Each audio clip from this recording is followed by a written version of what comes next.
بسم الله الرحمن الرحيم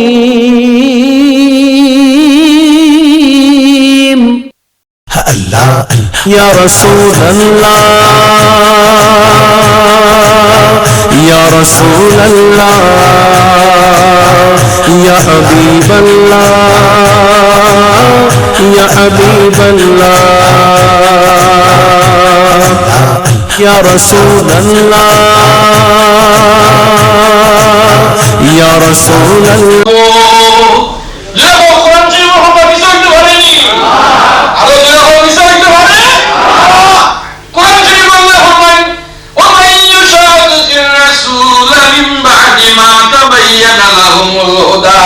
ويتبع غير سبيل المؤمنين نوليه ما تولى ونصليه جهنم وساءت مصيرا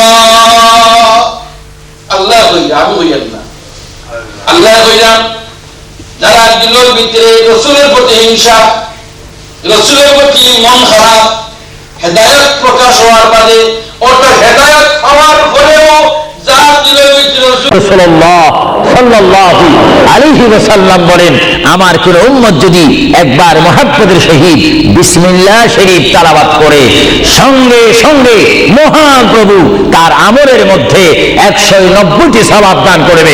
চিৎকার দিয়ে বলুন সুবহানাল্লাহ, আরো জোরে বলুন না সুবহানাল্লাহ। আমার প্রিয় মুসলমান ভাইরা, আপনারা বলেন আপনারা সওয়াব চান কি চান না? আমাদের যথেষ্ট পরিমাণ গুনাহ আছে কিনা? গুনাহ মাফ করতে হলে বিপরীত কি ফিট করতে হবে? নেক ফিট করতে হবে, সওয়াব ফিট করতে হবে। সবাই জোরে শুনে বলুন বিসমিল্লাহির রহমানির রহিম। বিসমিল্লাহর একটি তাফসীর হচ্ছে গোটা কোরআন শরীফ, তাওরীত, জবুর, ইনজিল এই 4টি কিতাব তেলাওয়াত করলে যত সওয়াব হবে, কোরআন শরীফ পড়লে তার চাইতে 3 গুণ বেশি সওয়াব হবে। জোরে বলুন না সুবহানাল্লাহ। আর গোটা কোরআন শরীফ পড়লে যত সওয়াব হবে, তাহলে একবার সূরা ফাতিহা আলহামদুলিল্লাহ শরীফ তেলাওয়াত করলে তার চাইতে বেশি সওয়াব হবে। শাহজালাল সাহেব ইমানদার আসলানি না সন্দেহ আছে? ওলি আল্লাহ আসলানি পানি হওয়া উচিত। এটা গুণ নদীর উপরে, সুরমা নদীর উপরে যায় নমাজ মিশাইয়া নদী ভাই দিলাইছেন, ভাঙিয়ে বড় সেরি না না। ওলি বলি দিতে পারলে, মুমিন বলি দিতে পারলে, দুনিয়ার বড় জিনিস হতা হলে, গাছের ডালের বাকি হতা হলে, জঙ্গলের বাকি হতা হলে, পানির তলের মাছে হতা হলে, দুনিয়ার এমন কোন জিনিস নাই যে জিনিসে তার হতা হলে না। আচ্ছা সাহায্য করবেন ফার্সি ভাষা মনে হইছে, আবার ফার্সি ভাষা আছে, ফার্সি তো হামদারদান আজ হুকমে দাওর মপেচ, তো হামদারদান আজ হুকমে দাওর মপেচ, কে গর্দন না পেচ যে হুকমে তুয়েচ। বন্দারে তোর গর্দন তোর মুজিবর গোলামি থেকে ফিরাইস না, দুনিয়ার কোন জিনিসে তার গর্দন তোর হুকুম থেকে ফিরাইত না। গোলামি করো আল্লাহ, সকল দেয় তোমার কথা। আমার হুকুরায় হরিণটা ফ্রন্টেছে, মনের হরিণ হইলেছিল বলেন সুবহান। কিন্তু আজকাল একবারে হরিণ মানতে রাখি না, কথা পিতা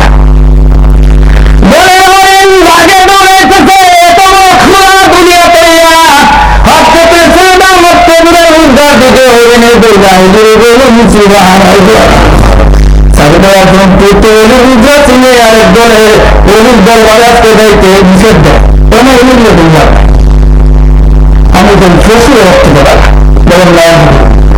হরিণে গিয়ে ফায়দা পাইছিল খাইছে না নাই। আমরা মুমিন হেউই নেবো আপনার হলু, আমরা মুমিন জোরে হোক, সব মুমিন নাই নি আমরা, আবার হোক জোরে আলহামদুলিল্লাহ। মুমিনের খাম কিতা ওয়াজ শুনিয়া জায়গা থুইয়া যাওয়া কি না লগে লইয়া যাওয়া। আমরা তো খাবার হইলো ওয়াজ যেন জায়গা কোনো থুইয়া যাওয়া নাই। দাদা নাচি গেছিল ওয়াজও, মৌলানা সাহেব ওয়াজ করছেন আটি উদ্দানি হারাম, ওয়াজ শুনছে নাতিও দাদাও যাওয়ার পথে খালো আছিল তুলা ভানিতে আটুরি ঘুরে দাদা আগে নাতি ঘরে আস্তে আস্তে দাদা তবন উঠে তুলরা নাতি কয়ও দাদা ও নোয়া জুনিয়া আইলা আট উঠলানি হারামি কোনটা করো কিতা বলুন দৌড় দৌড় মাতিস না জায়গা তুই আইছিল লোক লইয়া আইছিল ইলা নেওয়া উচিত নেই মুমিনের খাম হইল কিতা বলুন তার সামনেও যখন কোনো সত্য জিনিস পেশ করা হয় আল্লাহর কোনো আইন তারে হুনাই দেওয়া হয় লগে লগে ইকারে কবুল করে আর ইমান রে বাড়াই দেয় হোক আলহামদুলিল্লাহ إنما المؤمنون الذين إذا ذكر الله وجلت قلوبهم وإذا تليت عليهم آياته زادتهم إيمانا وعلى ربهم يتوكلون মুমিনের খাম হইল তার সামনে যে সময় আল্লাহর কথা খান ইয়াদ দেওয়া হয় আল্লাহর কথা আলোচনা করা হয় তার দিল ঘাবড়াইয়া উঠে যেটা তো আমার আল্লাহর কালাম আমার আল্লাহর কথা ওয়াজিলাত কুলুবুহুম তারা দিল কাঁপিয়া উঠে ওয়াইদা তুলিয়াত আলাইহিম আয়াতুহু আর যে সময় তারা সামনে আল্লাহর কোন আয়াত তিলাওয়াত করে দেওয়া হয় কোন আইন হুনাই দেওয়া হয় লগে লগে এই আইনে তার ইমান আরো বাড়াই দেয় লগে লগে এটার আমল শুরু করে জোরে হোক আলহামদুলিল্লাহ আমরা সব মুমিন তো জোরে হোক তাহলে মুমিনই না আমরা খাম হইব যেটা হুনমু আল্লাহর কালাম উজালা হইব নিয়ত রাখিয়ে মানুষের বলা করতাম মানুষের সাহায্য করতাম ফলায় ফলায় তোমার আল্লাহ সাহায্য করতাম করার মন্দ করতাম দিল ঢুকাইলাও জীবন আন্দাজ দিয়ে মানবের ব্যবহার দিয়ে মানুষ বড় হয় হরু হয় কিন্তু মানুষ বড় হয় তসবি মারিয়া না খালি মানুষের সাহায্য করিয়া মানুষের দান করি খাওয়াইয়া সুন্দর ভাবে বড় মানুষ আসেন নেই যে খালি মানুষের সাহায্য করি দিল নিয়ত রাখিয়ে মানুষের সাহায্য করতাম তোমার আল্লাহ সাহায্য করতাম আর করার মন্দ করার খেয়াল মনে হারাইও না আর অন্যর বেলা দেখলে মন খুশ হচ্ছে যে করার বেলা দেখতে মন বেজার করে এর একেবারে দুনিয়া আখেরে তোর বড় ডুবি যায় আর বড়রে তাজিম আল্লাহর পরিচয় পাওয়া গেল লাহুর লাম বাদ দেন থাকবে শুধু হু হু আল্লাহুল্লাযী লা ইলাহা ইল্লা হু আপনি কোন দিক দিয়ে আল্লাহরে বাদ দিবেন জোরে কোন সুবহানাল্লাহ আলিফ বাদ দেন আল্লাহ তাহে হ্যাঁ লাম বাদ দেন আল্লাহ তাহে আবার লাম বাদ দেন এরপরও আল্লাহ থাকে আর ভগবানের বহ বাদ দেন থাকবে গবান ভগবান গবান গবান শব্দের কোন অর্থ নাই গবানের গবাদ দেন থাকবে শুধু বান বান মানি বন্যা বন্যা মানি মুসিবত বানের গবাদ দেন থাকবে শুধু ন মানি নাই নাই মানি পাওয়ার নাই আন্নাল কুওয়াতা লিল্লাহি জামিআ সমস্ত পাওয়ার আল্লাহ তার নিজের হাতের মধ্যে রেখে দিয়েছেন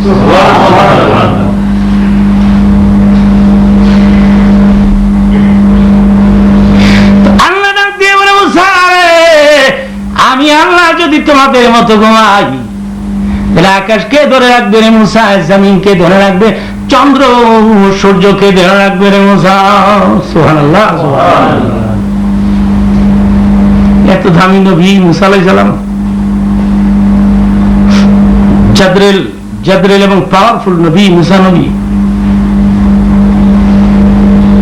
স্ট্রং মেজাজের নবী মুসা নবী মেজাজটা খুব কড়া ছিল এই নবীর এত কড়া ছিল হাদিস শরীফ আসছে আজরাইলকে ঘুষা দিয়া এই মুসা নবী আজরাইলকে ঘুষা মারছে ঘুষা দিয়ে চোখে একটা কানা করে লেছে সুবহানাল্লাহ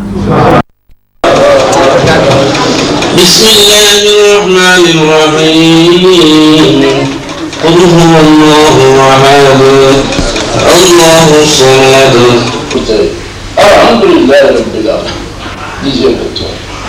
ওর যন্ত্রণা এটা অবশ্যই শুরু করলা ইমে হতিছে লেকিন তো এর নাম মিটেই দিবা কারণ এর মানে হলো 309 হিজরি তার নাম আবুজাহিল কেরামতি বড়িয়া ফতোয়া দিল দুনিয়ার সব মুসলমান কাফির হয়ে গেছেন যে এটা আল্লাহ নবী আল্লাহ রাসূল আল্লাহ মানেন না আউযুবিল্লাহ বলে জুড়ে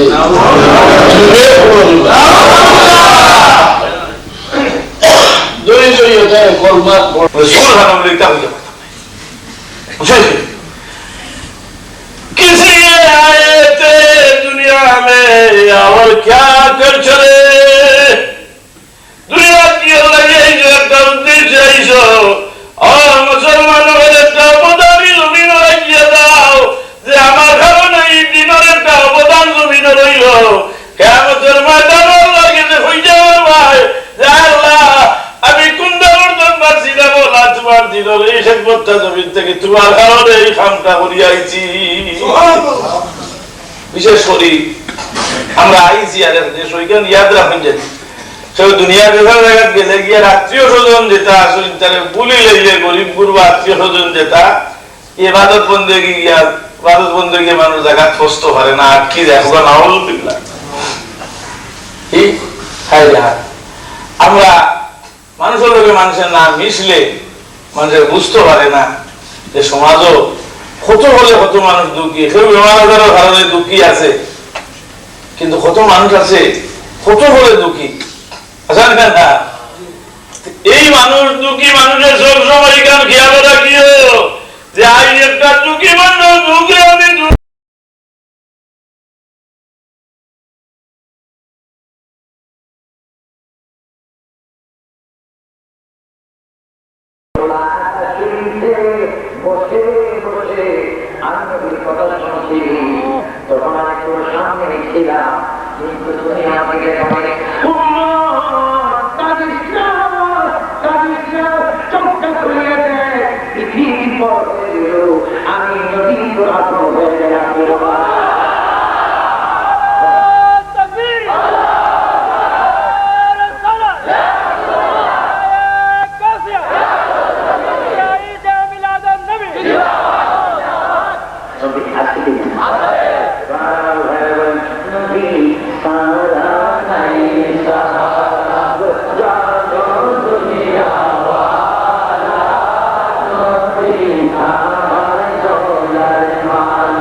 তুমি বলো না আমি বলো যদি বলতে আমাকে বলার পারি সন্দেহ আমার নবী কান্দে আর দেখে বলে হুসাইন রে আপনি বলে দেন আপনি বলো না আমি বলো হুসাইন বলে না যদি তাই হয় আমি তোমাকে প্রশ্ন করবো তুমি না আমার প্রশ্নের জবাব গুলি দিয়ে দিবা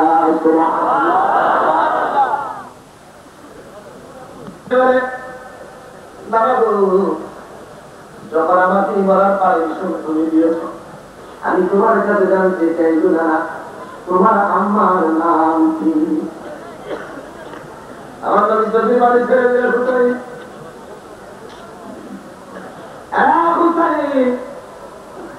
because your eyes only allow you to see that. But he says, La yakhfa, wallahi, he swears by Allah. He says, Inni la arakum, I see you, nuwara izari, the way I see you in front of me, I see you behind me in a similar way. Now you tell me, we can't see behind us because our bashariyat doesn't allow us, but the bashariyat of Rasulullah sallallahu alaihi wasallam allows him to see that which we cannot see. So is his bashariyat the same as our bashariyat? No. So that's when he's living. What about when he's passing away? You know, I read a lot of Ahl Hadith and Salafi books. I'm a free, unpaid scholar of the Salafi movement. I read so many books, so I know what their arguments are in this respect. They say, yes, when Rasulullah sallallahu alaihi wasallam was alive, he could do things for you. But now he's gone, what can he do for you? He can't do anything because he is dead. He's of no consequence. On the issue of dead, somebody said, he is dead, he can't do anything. I said, are you sure he is dead? He says, I'm 100% sure he's dead because there is a narration of his dying. I said, what is the definition of death? Death is only a taste. Kullu nafsin zaikatul maut. It is a zaika, it is a taste. the definition of taste is something that comes and goes. So the real state is life. Death is only a state. Death is only a taste. What happened when that taste finishes? He reverts back to life. But what kind of life? Like this life? No, better than this life. But they say, when you leave this world, your amal finishes. Well, we say, if the amal of Musa alayhi salam doesn't finish, how can the amal of Habibullah finish? But he carries. That is the lineage. So Ahl al-Hadith, the people of Hadith, the scholars of Hadith, are the family of the Prophet, are his companions, though they didn't accompany him, but they accompanied his breaths. They accompanied his breaths. Because when the Prophet ﷺ spoke, he aired out, he exhaled some air. It was in the same area. The same air was swallowed by the Sahaba, inhaled by the Sahaba radiallahu ta'ala anhum. They moved around, exhaling the same air. That is the barakah that you get when sitting with the shaykhs, to study with the shaykhs. Beyond just sitting at home and reading, even if you get the best books and the best commentaries, the secret we have, wallahi, when studying with the teachers is, we sit at home, open the book, we don't understand it. We go to the teacher, we read the text without commentary, sometimes without commentary. The teacher doesn't comment. We just go silent. We just recite the book in front of the teacher. And we find miracles in the opening and in the understanding of the text. Why? It is the barakah, because continuation. This deen is not cut off. It's a continuation. This is why those people who come and pop around every now and then to claim sincerity to the deen and work for the deen, either in the political arena or here or there, if they are not backed up by scholars, if they cannot show up their lineages to the scholars, we cannot rely on them.